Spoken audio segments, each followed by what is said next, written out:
In our previous vlog, we defined some basic accounting terms including double entry account. This time, we'll lay down all you need to know about debits and credits. We're here to guide you through the entire process. Hi, I'm Bianca Rivera, Accounting Manager from BPS and Outsourcing Division. Join me for an insightful discussion on accounting concepts and best practices. Debits and credits are the true backbone of accounting, as any transaction recorded in a ledger, whether it's a handwritten or in your accounting software, needs to have a debit entry and credit entry.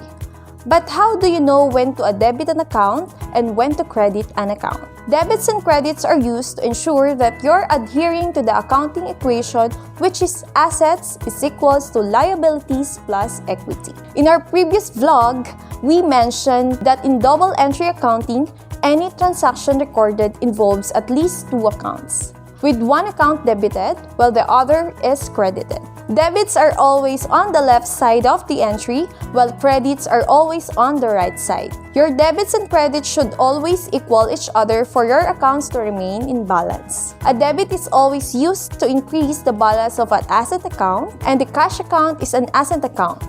In this example, since we deposited funds in the amount of 1,000 pesos, we increase the balance in the cash account with a debit of 1,000 pesos. In the second part of the transaction, you'll want to credit your accounts receivable because your customer paid their bill, an action that reduces the accounts receivable balance. Again, as seen in the chart, when we want to decrease an asset account balance, we use a credit, which is why this transaction shows a credit of 1,000 pesos. If you're unsure when to debit and to credit an account, check out the chart of accounts.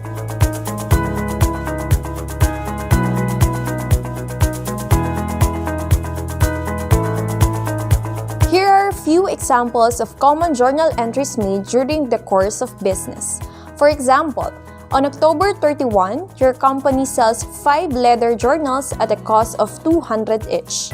After 12% sales tax, the customer is invoiced for 1,120. You will increase or debit your accounts receivable balance by the invoice total of 1,120.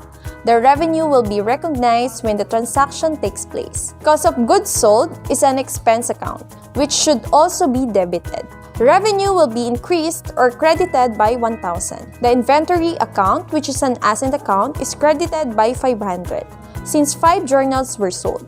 As a final step, you will record any sales tax due as a credit, increasing the balance of that liability account. Let's now go through how you will record a business loan. Say on January 1, 2022, your business receives a loan in the amount of 250,000 pesos, with a 5% interest rate paid annually.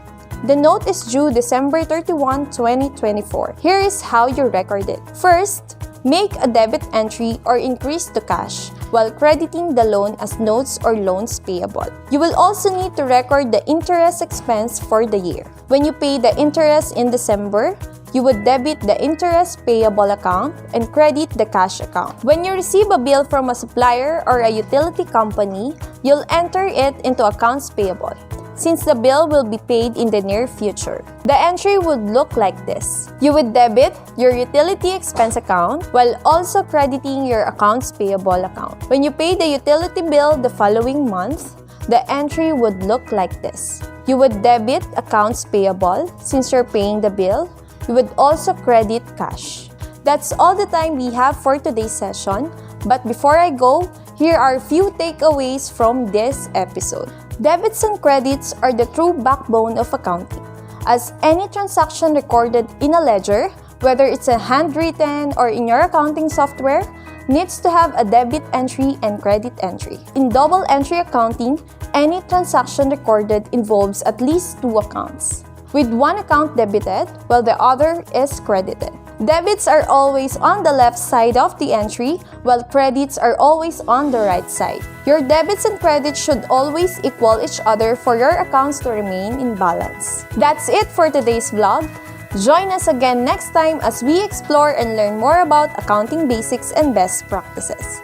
Don't forget to like and follow PNE Grant Thornton's social media channels for updates on our next episode as well our upcoming events.